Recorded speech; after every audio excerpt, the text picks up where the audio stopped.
attention. It really ain't the rap audience that's bugging. It's one or two suckers, ignorant brothers, trying to rob and steal.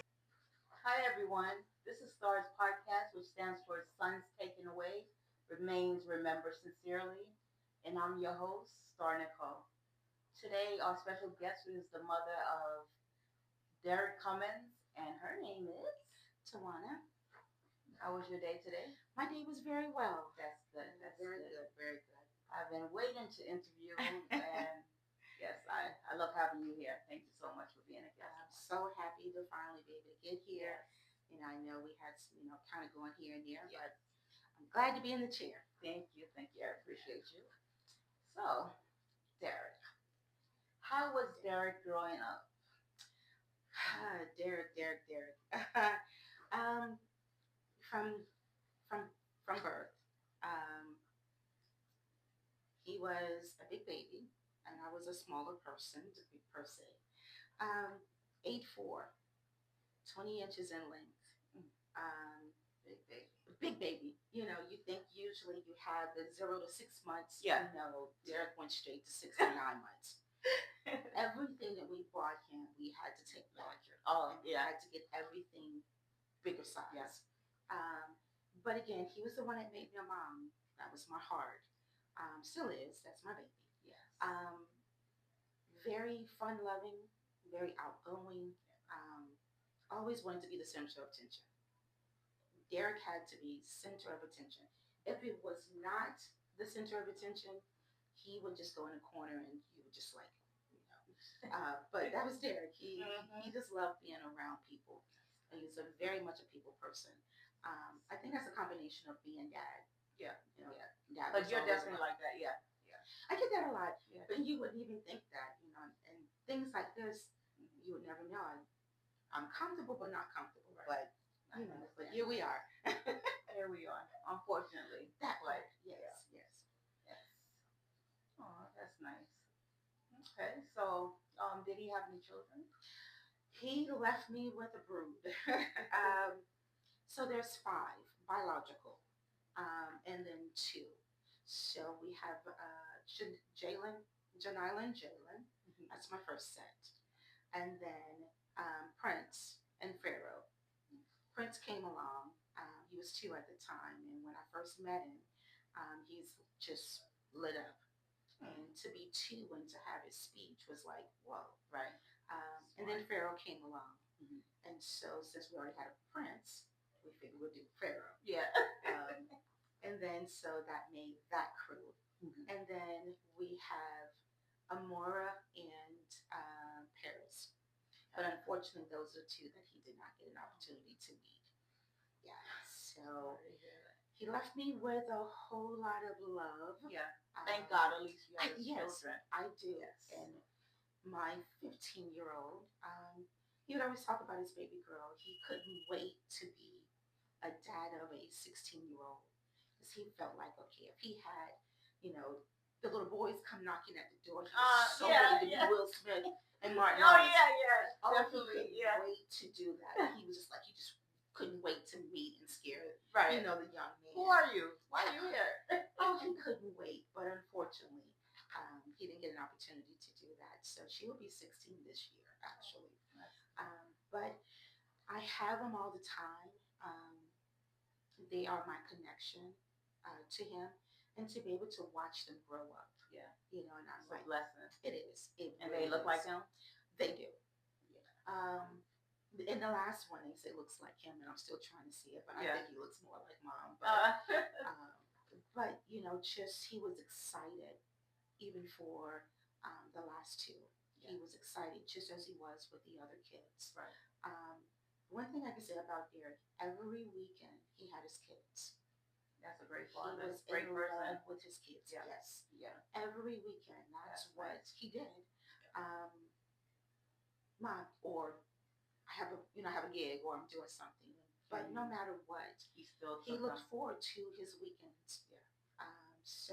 And even with the young ladies, they allowed him to be a father. That's good. And no malice or anything. No. That's good. So that was his world, his kids. And somewhere down the line, his mom. And And my son as well, Sean, he was the oldest of 6, and he was expecting his first child, and his son was born 24 days after he died. Wow. So he didn't get a chance to see. Yeah. And then like, is it 10? About 10 years, or is it? I think it was like 10 years before he passed. He had another friend named Chris that was also killed, and he was expecting his first daughter, and he didn't get a chance to see. Yeah. And so that's the part. It's like now the last two have to rely on, pictures, videos, and stories. Um, Right. But for the first 4, that's all he did. Yeah. Mom, going to pick up the kids. So at least they have memory and good memories, yes. you know? And they so, do. They do. That's good. They do. That's good. So that was his crew. It's nice. So, it's just so much, like, a lot of times we, people say, well, my condolences and I'm sorry, but until you lose a child, and we know the feeling. So that's the main reason why I did this podcast, because you have so many people. You even see people on YouTube that will tell their story as far as their child and how they passed, but not actually interviewing the parents or the family of, and I think we needed this platform. And we do. My brother was taken away almost 23 years ago. And so, I had to take care of everything for my parents at that time. Right. And, I tried to protect my parents as much as I could. But again, I never knew what my mom went through until it happened to me. Yeah. And so we now have this bond of our kids no longer being here. Yeah. Of course, we already had a bond, but this is a bond that we didn't want even more. Yeah. But having seen her go through what she went through, having to get that news, and having them notify you and all of those different things. The worst. You watch First 48 and all of these shows, and you feel so bad, especially when the parents yell out, like scream. And I'm like, oh, and it hurts so bad. But now I know that feeling. I know that scream. I know the feeling. And we did the same thing, even, like I say, with my brother. And so even with Derek, he took my brother's middle name, Antoine, because wherever my brother was, he was there. So that was homage, when he decided to do what he was doing. That's nice. But that was something, a day that I won't forget. And then in return, when I got the news, my mom was there. So it's kind of like 20 years later, we're kind of full circle. It was definitely a full circle moment at that time. Yeah. I get that part, but we don't know how much we need these platforms. You don't know until it actually, until it happens. I was talking to someone else the other day, and I've always been out in the community. But my focus at that time was voter education. My aunt was a former commissioner, Daisy Lynham. And so I grew up in that household of helping. And so I would tell you what legislation was being passed or not passed. Right. Dealing with the neighborhood. Right. But now, that passion has changed. Now you have more of a purpose. It's a purpose, and it's more personable. Yeah. You can put a face to it, and you have that emotion to it. Right. Of being now an advocate, and to have my son on the shirt. Yeah.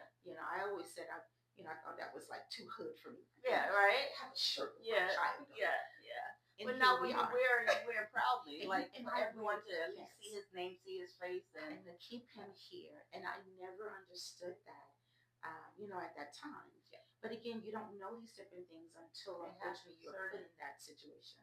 And so here we are. This is the worst club to be a part of. Oh, we say it all the time. It's a club that no one asks to be a part of.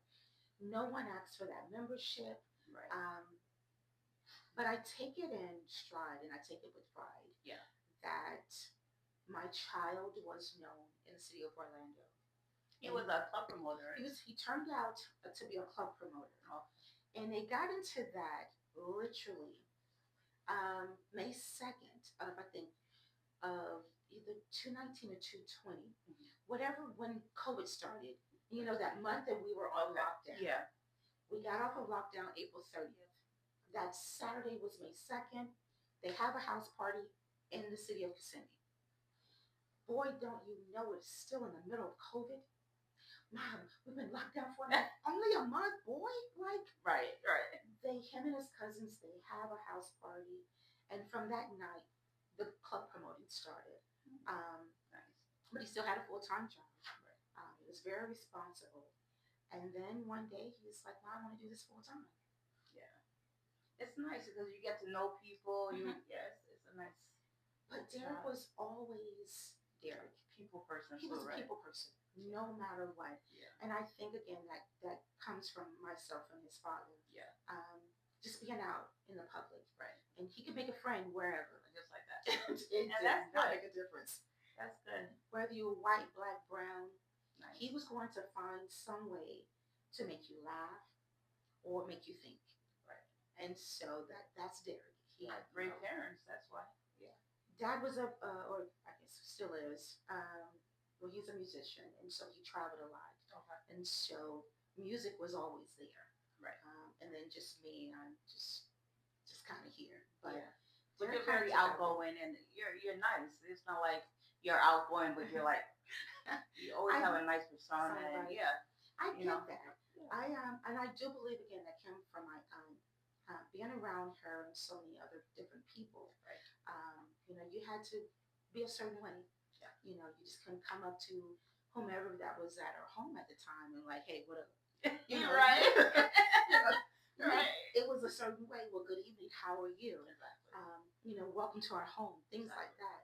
And I taught my kids the same thing. They grew up in New Orleans Center, and I was always correcting them. And I would never forget, Derek was outside there in the backyard or in the field playing football, and I could hear him correcting someone. I was like, "Sweetheart, like, we can't do that. Can't do that to everybody." And he's like, "No, that's not how you say this word." And I'm like, "Oh, Lord." But everyone, even in the neighborhood, they knew that we were kind of different, per se. Yeah. We fit, but we didn't. My vernacular was a little bit different. Yeah. And so my kids picked that up. Right. I was the one I was at a law firm at the time. So I would get up, I took my children to school. They had football, basketball, and whatnot. And Saturdays we were always gone, and Sundays church, and it started all over again. Yeah. But Derek was very, very, very much outgoing. Everywhere he went, he was doing something. And he was very different. Yeah. Very different. Different way in a good way, right? In a good way. Yeah. He would come up with these little schemes as he became. So he went through, before I go there, he went through various nicknames. And this is how I know you knew my child, by the nickname that you would call him. From the ages. It's the same thing. Yep. I know exactly what you mean. From Pooh Bear. Yeah. To at one point he was diverse when he decided he wanted to be a rapper. Then it was D-Rock. And then finally Antoine. And so when someone would say a name, I was like, "Oh, so you really know my child." Right. You're calling him Pooh Bear. That's from when he was 6, 7, 8 years old, right? I know you know my child. Exactly. But for the most part, it was just him.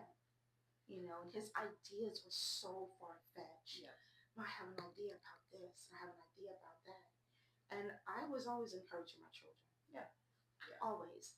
One of our 2 slogans that we had in our home was, "We're in the hood, but we're not of the hood." And we're not good. And we're so far-fetched. Yeah. So far removed from being in the hood. Yeah. And then I would tell them that you already have 2 strikes against you. You're black and you're a man. And so for me, it was my job not to allow society to give you a 3rd strike. That's right. So what you're going to do, you're going to be a productive young man in society. Right. You're going to respect the elders. And you're just going to be a good person. Yeah, overall. Yeah. And the majority of the time he was. But again, the typical young man in the neighborhood. Right. He decided he wanted to be a thug for a portion of his life. Yeah. Then it's a stage they all go through. Yeah. And he went through it, and I did not know what to do. I absolutely, I'm You like, felt oh, lost because you I know you did. taught them a certain way of how to be, but I'm it's like, a who is this? Like, it's that age, yeah, and definitely. I found that out, and I'm like, well, since that's what you want to do, how about we do this? I do my emancipation papers. You sign it, and I have a copy. You have a copy, And you get out. and you And go. do it on your own time. Yeah. Start and do what you Yeah. want to do when you want to do it. But now you're not gonna do it You here. can't do it here because I had my younger two. Others, yeah. And so my focus was, if you want to do this, then go ahead. It's the same thing with my son too. You have to, because no matter how much it hurt me at the time, Tough love, and you have to show and them. you have to. You know, as they get older, they'll know what you meant, and you know, at the time they may hate you or curse you or anything, but And yeah. did, and did. but as they get older, they'll be like, I see exactly what she was Yes. talking about, and she meant the best for me. You know. And that happened when he got into a little scuffle at our apartment that we were living in. And I would never forget the look on that young man's face that night when he basically said, your son's leaving. And I'm like, so I'm caught in the middle of this, Right. you know, and I'm thinking, this can't be life. It cannot be life. So this is what you have to do. It's either going to be the street or your family. Let's figure this That out. part. Let's figure it out. Yeah. And I think what really calmed him down is when he found out that he was expecting a baby girl. That calmed him. That changed her. Star, when I tell you, that changed the entire Thank God. outlook Yeah. of life. Because he wanted it. Yeah. He wanted it, and I think of course, with her being a baby girl, he's like, okay, that's just hard, you know, here and there. So it was like um, really calming him down. And so now he realized that he had something to live for. Right. You know, he did, but now he has something extra, Definitely. you know, to live for. Another whole human being. Yeah. And I made sure that was his human being. Yep. Yeah. I made sure, hey, you now have a baby. So now you have to figure out what to do. Yeah. Because Dad and I told you, you know, the birds and the bees and all that other Right. stuff. But since she's here, she's coming, what are you going to do? Right. So he figured it out, you know, and calmed down and changed ways tremendously. I can imagine. And less than 9 months later, Jalen comes along. So he grew up really, really fast. Yeah. Really, really quickly. When the both babies, you know, decided to come in. How old was he when he had his first? I believe Derek was 18. 18, right? I think 18. But by having them, again, it just changed his entire life. Yeah. For the better. You know, definitely for the better. Right. So, but he was just, you know, all out. Yeah. That was there. That's nice. So the worst part of the interview is, how did you find out? Or when was the last time you saw him before he passed away? Actually, that Friday, I had just received some furniture from a previous boss. Mm-hmm. And one of the baby moms had just moved and they needed a bed. Mm-hmm. And so he knew that I had one, and he called, and I said, okay. I literally got off work that day early. Mm-hmm. I go, and my cousin and I, we go pick up the bed. We take it to the place, and he had already had the kids. Okay. And he's like, well, Ma, I have the boys. You coming by? No, I'm tired. I've moved this bed. I am going home. I want to get some sleep. I will talk to you and the boys tomorrow. So I go home and everything. So Saturday morning comes, excuse me, and the girlfriend at the time, she calls and says, hey, is he with you? And me being me, I'm thinking like, no, he should be with you. Right. Why is he with me? Right. But I was in a condo at the time. It was up and down the stairs. So I said, well, wait, before I say no, let me make sure. And so I go downstairs. I look at my other son's room just to make sure. And I said, no, he's not here. She says, okay, well, I have something to do because she had the kids. Right. I said, okay, not a problem. So that Saturday morning, we were having a Bible study. Okay. I go in and pick up my mom.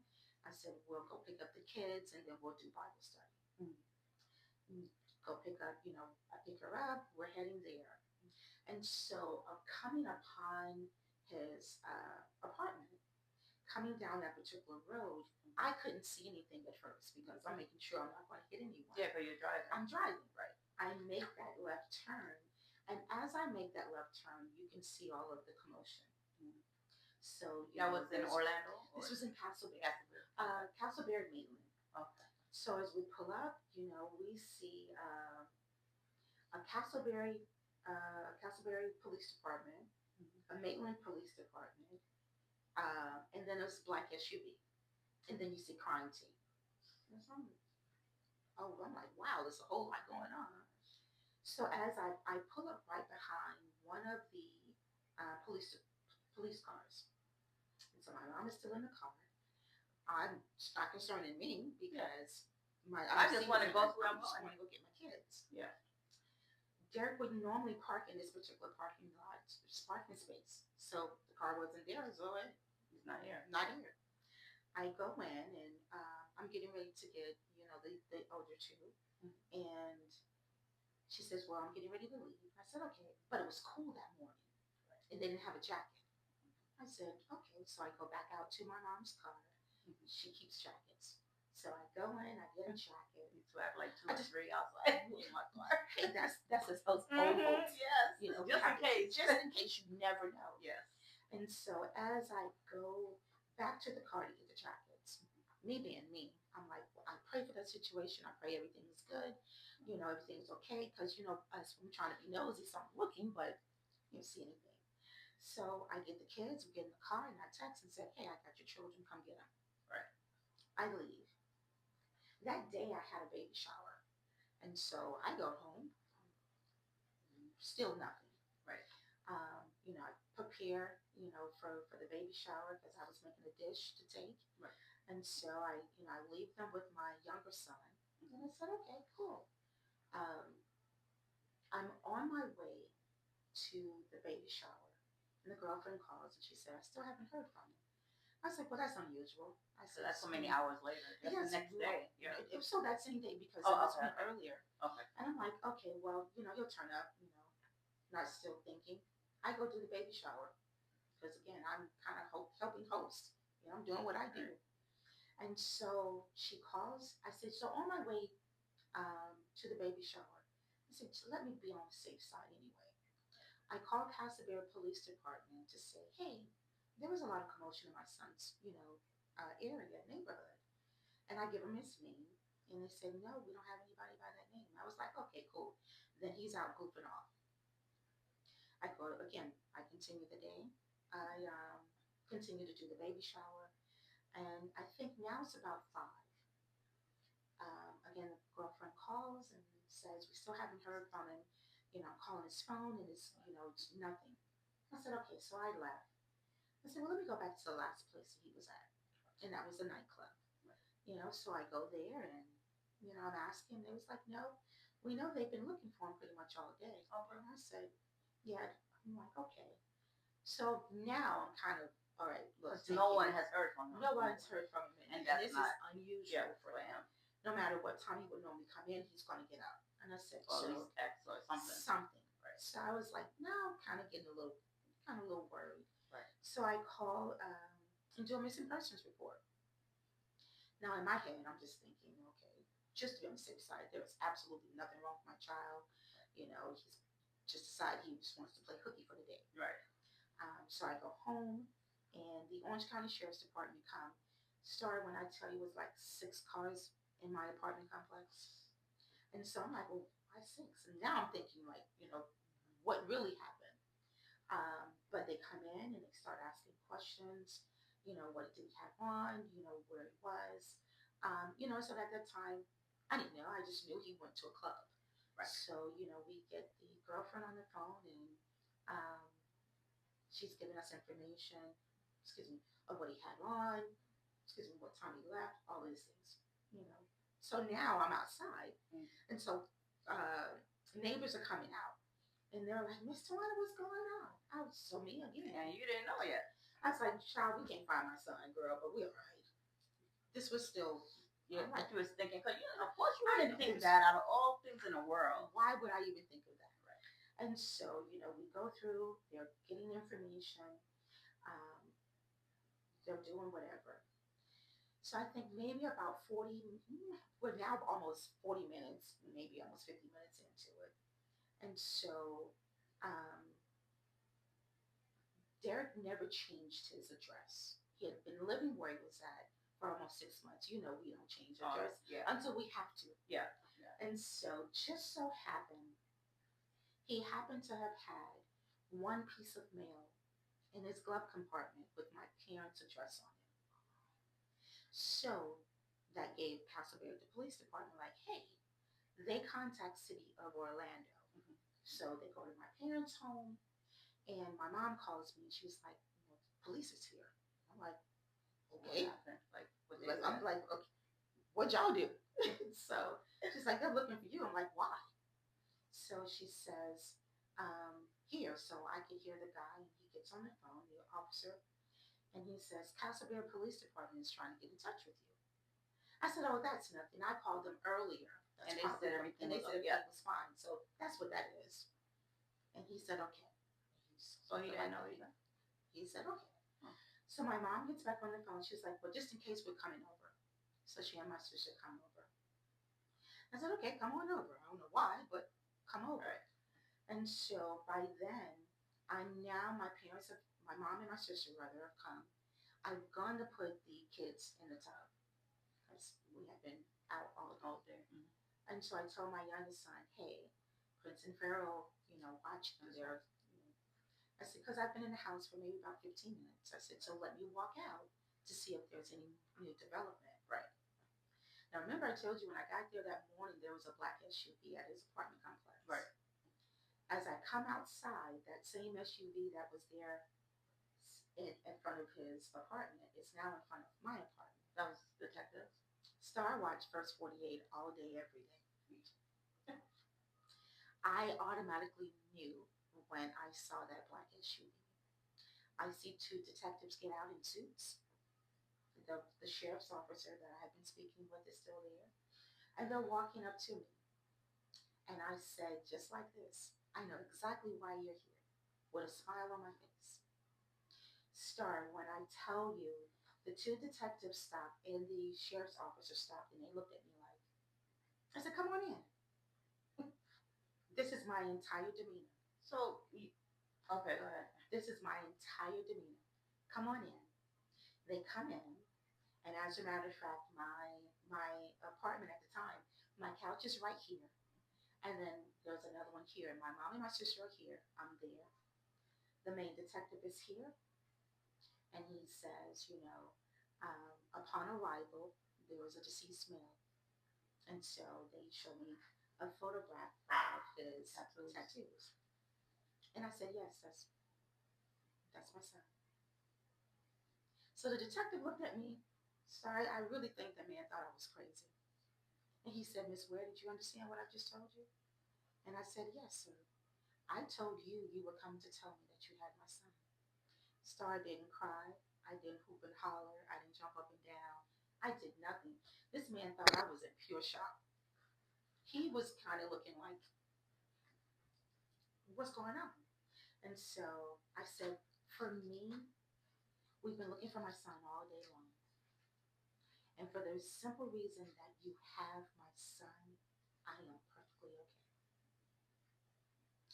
The two detectives are sitting there, and the sheriff's officer, and they're looking at me like, what did you say? I've never done this before. He said, Miss Ware, I've been a detective for 25 plus years. I've never seen. And I have never seen a reaction like this. And I said, you probably never will. And he said, do you truly understand? I said, sir, I understand. My child's dead, unalived. And I said, I get that. And so they walk out, and I said, well, where is my son? So comes to find out, Castleberry does not have a morgue or medical examiner's office. So you had to go to Orlando? No, you would think. But they use Daytona. Why? Or Lake County. Have the faintest idea. That's stupid. Seminole County, Orange County, bam, right here. Right. But for whatever reason, they have a contract between Daytona and Lake County. So it just so happened they took me to Lake County. And I said, I'm okay. So they get in this car, they do all of this other things. So as they're walking out, my youngest son comes downstairs and he says, "Hey, my I called my brother at this particular time, but noticed, nothing. So we just thinking somebody may have his phone." And so the detective was kind of looking at me like, and I said, "No, I got it." Now my youngest one is 6'1", almost.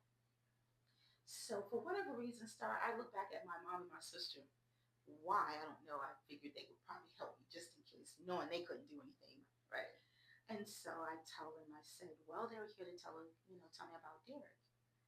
And he's looking at me, and his whole face, his whole demeanor just changes. And so he's like, "What?" And so I tell him, that he was found in the back of the apartment complex. Hence, that's why I didn't know anything. And so, of course, he loses it and whatnot, and he runs upstairs, and he's going between my room and his room. And in his room, he has the TV, and he looked like he was about to punch it. Me still being in mom mode, I said, "Boy, if you punch that TV." So, I'm still, you know, at that particular point in time, my mom makes a phone call, and then to her sister, she tells her son, and her son puts it on Facebook. Why? Start to this day. Mind you, I have a son that's on a cruise. My other son is in Rhode Island, and my two daughters from a previous marriage. Um, they're here, they're everywhere. Now I'm rushing to tell them about their brother before They see they it see it on social I media. hate when people do that. Oh my! When I At tell least you, get permission. Well, do you Something. mind if I? Yeah. I'm I don't like, like that. I can't get to my middle son because he's in the middle of the ocean, and he doesn't even do Facebook. Honey, when I saw that Facebook phone call come through, I'm like, "Oh Lord." So me You already being saw me, it. I'm like, "Why are you calling me? You should be looking at the dolphins." And he says, "Mom, what's going on?" And so I have to tell him. And so I'm telling him, then I have to tell this one. And so of course now the news is spread because the post we put on that morning, has anybody seen Antoine? So I never knew that until, maybe a few years later, that post was shared over 1,000 plus times. Everybody's looking for Antoine. So we get everything together, and our family is now coming over, and then they kind of leave out. So I have been up just about pretty much 24 hours. Yeah. So I tell you, I laid down exactly 7 o'clock. At 7:05 Sunday, a knock on my door, and it was my neighbors. "Mr. Warner, did they find your son?" I said, "They found him.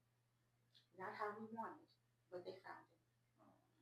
And now, everything started. News people. Then they decided to do the little candlelight thingy. Yeah. But that was my day. So from Friday to Sunday. From Friday to Sunday, it was just nonstop. Again, I was telling the news people, I'm doing one interview. Y'all better get it. This is it. Yeah. So Sunday I'm doing interviews from the news and whatnot. Telling about Derek. And then Monday comes. Reality really starts to hit because now I have to go to the funeral home And prepare to sign papers for my child to be released. Yeah. And then we're on our way to Lake County to find a burial spot because now, and I am this way. My mind just starts going. It's clicking. I gotta do this. And so I went into go mode. Yeah. Went into go mode. For those 2 weeks, I did everything that I needed to do, to prepare for my son's, final homegoing. And I remember talking to the detective, and I told him, "I am not talking to you for 2 weeks. You have exactly 2 weeks to come up with something." I said, "So on February 13th, when I call you, you better have something for me." That's right. I said, "Because in these 2 weeks, I'm preparing my child for his final resting place." Right. And that's what I did. I thought when I had an opportunity, so they didn't release him until that Wednesday. We're at the funeral home making final preparations. And I thought, okay, when I saw him come in, when we got there, I'm thinking, okay, now I'm gonna break down. You didn't? No, me being me, I don't know. I guess this is my makeup. I go and I kiss him on his forehead. You're so amazing. And then I tap him like this. Boy, what you doing up here on this slab? So of course my mom is looking at me and my sister-in-law. I like. I'm like, boy, get up. They were like, Mom, what are you doing? And so I'm like, you're on this talk thing. Get up. I did not cry. We go through, we do everything we need to do. Um, you know, now we're leading up to his wake. I'm up there with, I make it look good, and this and that. I never knew if he had a favorite color or not. And he was always talking about money, so I chose green. Green. I was like, okay. He was making sure that he was going to make his money. And so we chose green. Um, and of course, the day of his service,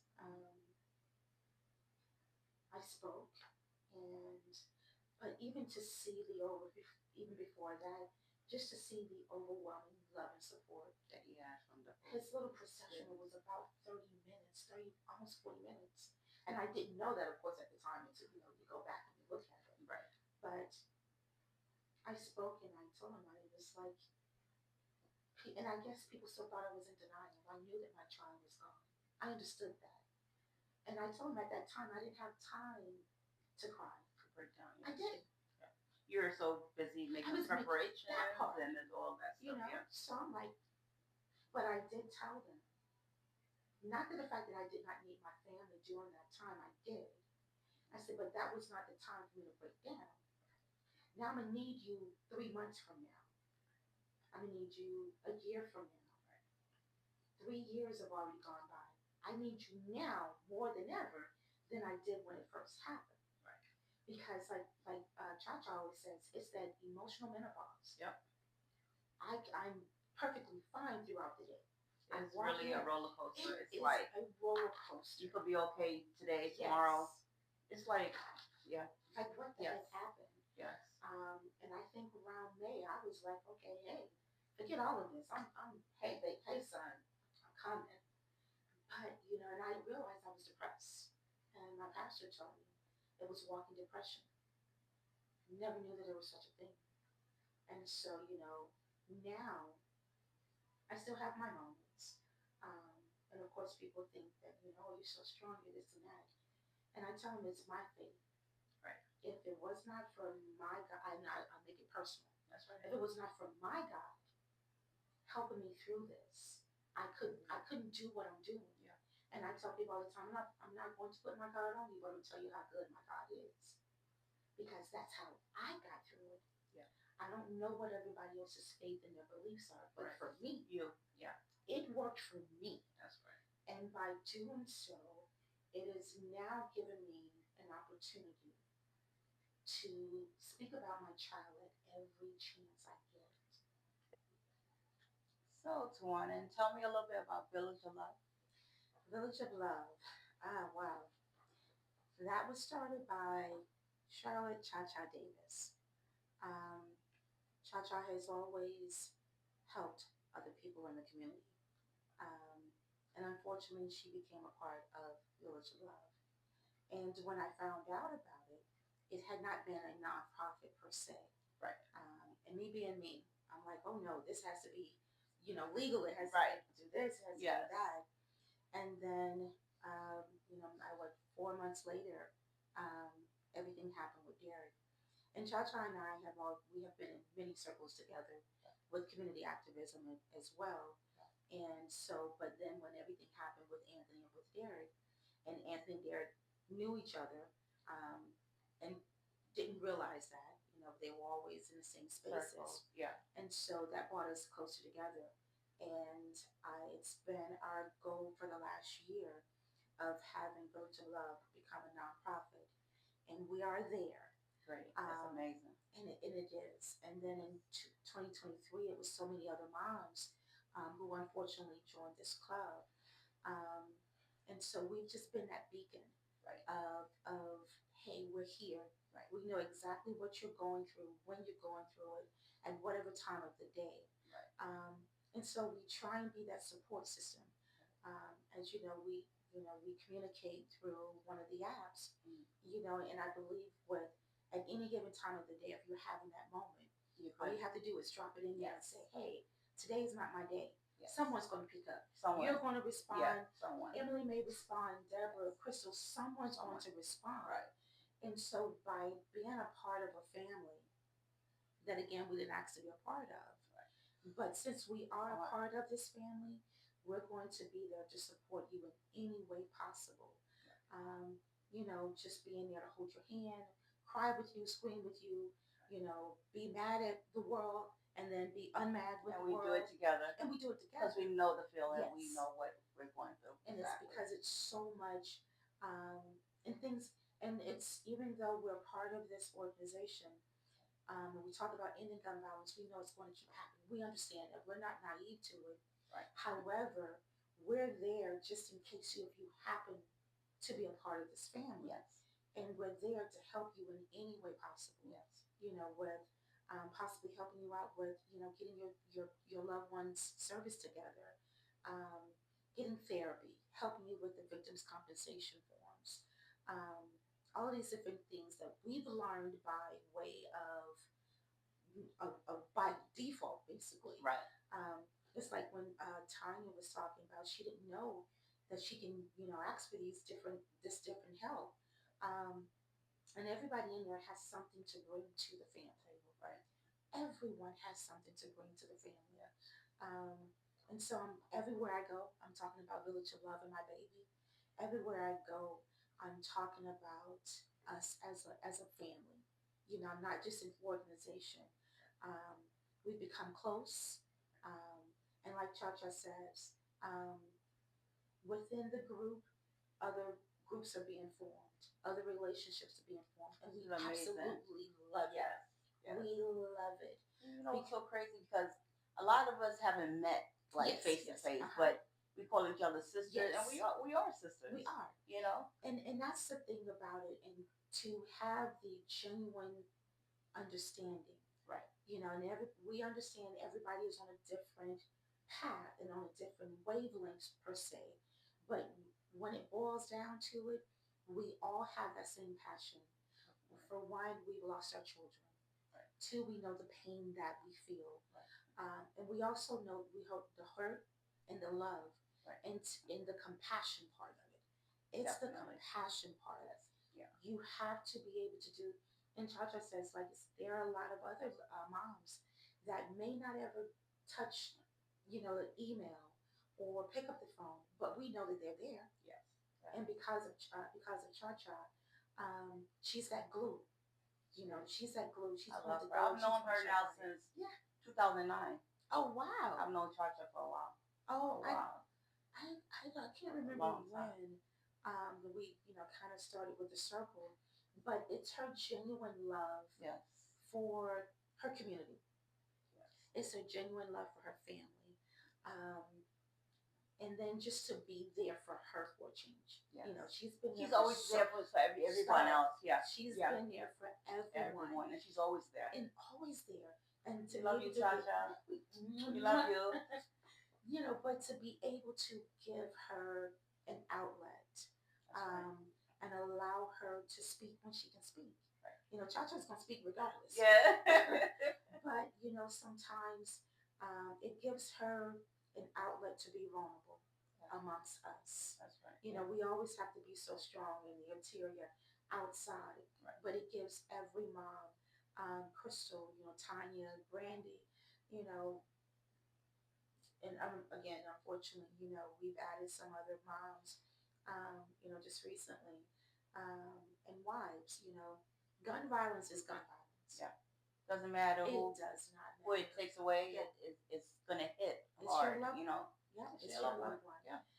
But that's Village of Love. We have many great things that are coming down the pipeline. Very nice. We hope to have our tax receipt really soon. Um, that way we can start getting more donations Right. and being able to help moms, not just when their loved one is no longer with us. You know, we all still have other babies. Yeah. You know, we want to be able to do things for them, Yeah. to let them know that we still love them, that they're here. Right. You know, unfortunately, you know, a sibling is no longer with us, Yeah. but we still have we have babies. Obligations and I other have children. babies, I have grandkids, Right. you know, and so with that, um, there are many different things that we want to be able to do with Village of Love.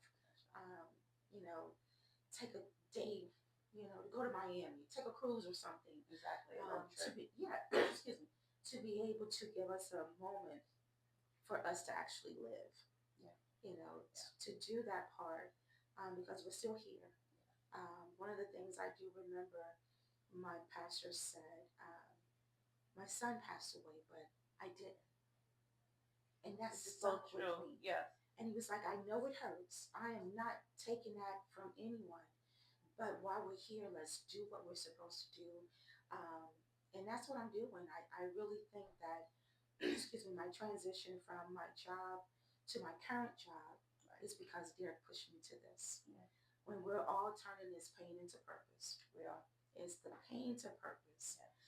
And that's Village of Love. We always say we don't want you in this club.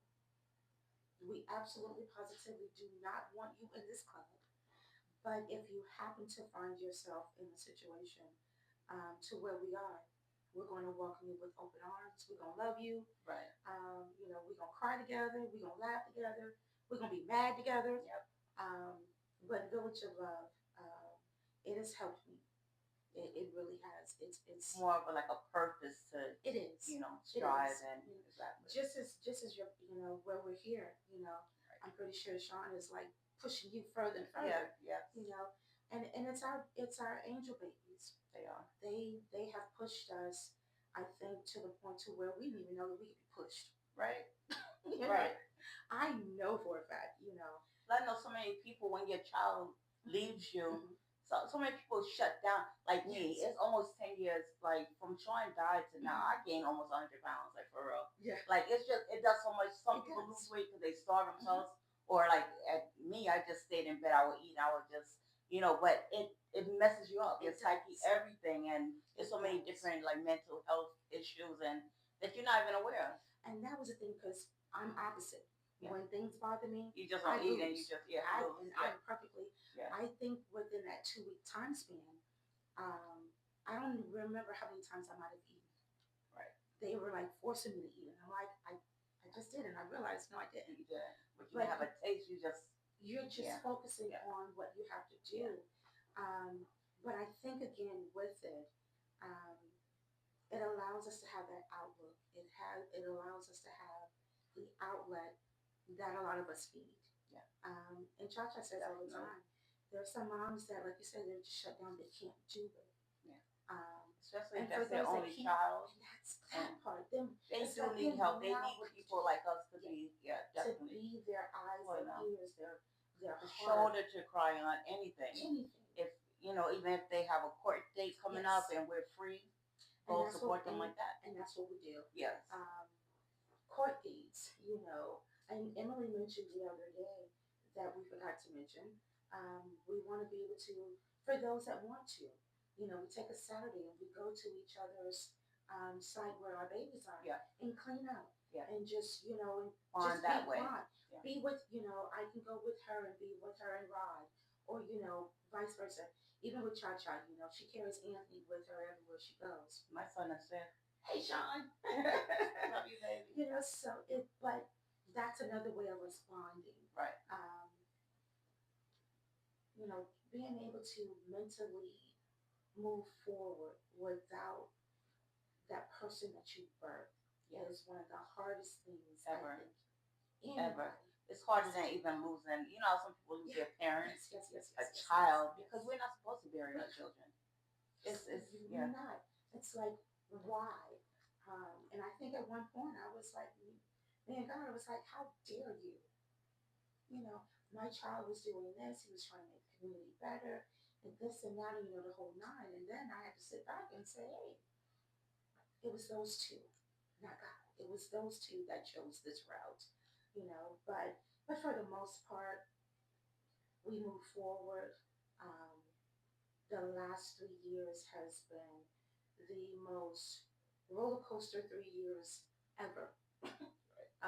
Very challenging. Very challenging. Um, but as I said before, my strength for me is my relationship with God and His Son and the angels Yes. and my baby. Yes. It keeps me moving. It keeps me motivated. Um, and I do it because my child would have wanted me to do it. Yeah, right. You They know, will want us to go on, and live life, and do what we've always done for the most part. that's why we And have to take fight them for with them. Everything we do everything. now from Oh yes. December 31st, 2016, and forever, I'm gonna ride for them. And I'm waiting on that day to Yes. sit in that thing called a courthouse. Yes. I'm waiting for that day. I'll definitely be there. We have to do it twice. But I'm like, just give me strength. Yeah. I'm waiting on that day. And what I currently do now is I tell them I'm trying to put two people away for the rest of their lives. Yeah. However, I see these young men that I deal with and women on a daily basis. And I'm like, you don't want to do this. You don't want your mom to look like us. Right. We're good during the day, but honey, by the time I walk through my door, like you said, everything changes. And I could be sitting at the desk and I see something and then, you're tapping your eyes or whatever. And it's like, because we know our baby should be here. Yeah. But that's part of, what Village of Love is all about. It helps. We're not just a bunch of women that's just moaning and groaning about our loved ones. We're actually doing something. Yeah. We're trying to pick up the pieces as best we know how, because that's what our babies want to do. Exactly. And we're fighting to the end. Yes. We're fighting for justice. With every mom, we're trying to get justice for everyone because we deserve it. But Village of Love, this is my focus, is to get us some monies. Yes. Is to get us some laws changed. That's right. Bills passed. Whatever it is. It's been a long time coming. Yeah. It's been a long time coming. And what better group of people to do it is Black women. We know how to We're powerful. Yes, we are. We get it done. That's right. We get it done. Yes. So that's where we are. With everyone. We're moving forward. Right. Even in this climate of where we are, I trust God is going to provide for each and every one of us and all of our endeavors. We're brilliant, intelligent women. Everybody has something to offer, and that's what we're looking to do. What you do, Emily could be here talking about Rod, within the next week or so.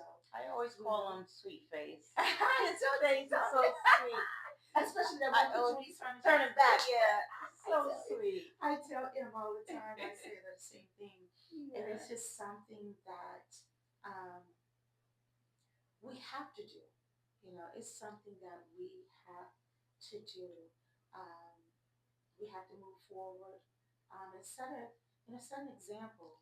Right. Unfortunately for those that may come along, right. And then put things in order. Yeah. So they don't have to keep trying to, because like you said, it's a delicate time. Yeah. And no one thinks about, you have to do this, have to do that. But if we have a little pamphlet, here's what you do. There are things out there that can be offered you. There's counseling. There's this, there's that. Mm-hmm. There's different things that we can have right. for us. Right. That a lot of us don't know about. Right. And so I think that's where Village of Love comes into play. Of letting them know what's out there for them. Counseling. A number of things that are out there. So I'm excited about where we are, where we're headed. Me too. As an organization.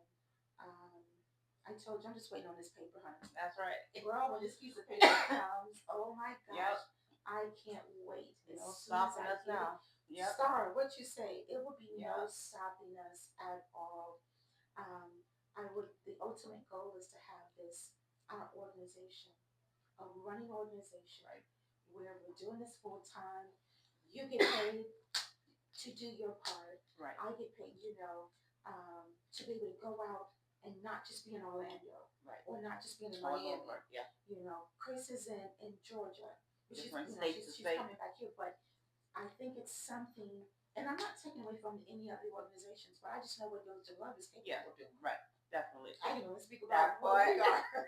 Exactly. Again, not taken away from any other organizations. But we know what ours Yes. represents and what we're gonna And do. what we're going to do. Exactly. And it's going to happen faster and quicker than we can even imagine. And so I tell everybody, get prepared, be ready. Because if you're already ready, you don't have to get ready. Right. And so we're excited about us as a family. Yeah. Like you said, we just came in, hey girl, how you doing? Right. But that's what we are. With Village of Love. We give an opportunity to keep our babies with us. Their memories, alive. Keep it alive. And so many people, maybe you see people on the news or in a newspaper or whatever the case is, but after a while it's like slowly fades away. Yes. So me having this podcast is for us to know, and for everyone else to now know who our baby is. Definitely. I say it all the time, just like when Nita said, she was like, I was told stop talking. I said, baby, post your baby as often as you want to. Talk about your baby girl. That's your baby girl. Yeah. And don't talk. And I say it all the time. I know that my baby is no longer here, but I talk about Derek as if he was right here. Right here. Yeah. I said, is here. Is, yeah. But that's where I believe we can all make a difference. And then teaching them, and like I said the other day, we want to be proactive as well as reactive. Right. We have to get out and talk to these young men and women. Yeah. Maybe we could save a life or two. That part. Do you want your mom to look like me? That's the kicker. Exactly. Do you really want your mom to wake up thinking about you? Right. As she gets up, says her prayers, and then the first thought is back to you. The only thing is we know where our children are. Yes, that's the only thing. Yes. But of course we want them here with us. Like, yes. That it wouldn't happen. But it happens. Yeah. And every day, and then these people are getting younger and younger. I'm talking about 10, 11, 12 years old. It's ridiculous. And that's, you look at it, it's like, we understand it's so hard these days. And it's not to say that it was not, in prior years, but it's with the technology at their fingertips. Right. And it's so much more, and it's going to get even worse. As technology comes in. But I do believe we have an opportunity to reach that generation and talk with them. Right. And I do it, like I say, every day. When they come in and I see and they sit down, my first thing to them start is like, I see you. Right. And they'll look at me like, I know you see me. Like, no, take it. Not like that. I see you. Not your mom, your dad, your background or whatever. Right. And when I say that to them, then they sit up, right? Okay, well, who is this lady? Right. I call them sir. What is it that I can help you with? Right. And they've never had that. Mm-hmm. And I think at times if those two that took my son's life, if they had a program, maybe they would be doing something different. Right. My child would be here. Right. We would be doing, I probably still be an activist, doing something, but, it's a different outlet that our children do need. Hopefully, we're able to get out there and keep speaking. We are having more opportunities presented to all of us. Yes. To be able to talk about our babies and keep them there, keep them here with us. But I'm looking forward to what we have to offer beforehand. Right. It's the beforehand for me that we have the opportunity to be able to do so. Right. And by having this outlet, it allows us to talk about, everything, from our babies to what we have planned. I am so excited to be here. I couldn't wait for Friday to get here. And I couldn't wait I was either. like, yes, Yeah, I couldn't wait either. I enjoy um, getting the information out. Yeah. You know, And I appreciate you. I'm an informational person. Yeah. You know, and everybody, oh, Miss T, can you do this and do that? Um, and I love learning, and I always say, you know, I get this information so I can take it back to the next person. Exactly. I tell people all the time, the information in my head is useless if I don't If you share can't. it. Right. I tell them, you know, go get hit by a car. That's for the information. I have to be able to pass it along to the next person. Right. Because the more information I tell you, you're gonna say, "Oh, that lady with the gray hair, well, she has some good information." Mm-hmm. Yeah, something you may not have known. And then you're gonna go tell the next person. That person's gonna tell the next person. You know, we like to keep things in our culture to ourselves. Yeah. The other cultures, they're constantly sharing. Which is sad. Which is sad. I'm going to share what I can at every opportunity that I can, because again, it's useless if I keep it to me. Yeah. And then two, I don't want to keep all this information. Yeah. Right. I don't want to keep all this to me. Right. You know, I'm like, no. Let it off my chest. The more, the more, and that's what I said, even with Village of Love, you know, even though it's Cha-Cha's baby, but she says it all the time, it's us. We don't want to do it all. It's too many of us in here that have information, that have knowledge, that has experience. With so many different things. Honey, because Tanya can write a letter, oh yes. You know, so we're reaching into everybody's well, and we're pulling it out. Right. You know, so that's Village of Love. That's my 10K baby. Nice. I again we're grateful, you know, any opportunity that I'm able to talk about there. Yes. It gives us an opportunity to say, hey. And I always try and remember, you know, when I'm out and about and everybody knows an Antoine. Right. I try and call my child Antoine, but I just couldn't do it. Yeah, I couldn't. It's like, Mom, Royale, you gotta call me Antoine, boy. That's not what I named you, Derek. And I'm like, Derek. But you know, it gives us an opportunity again, like I said, to keep our babies with us. Yeah. It makes us feel good.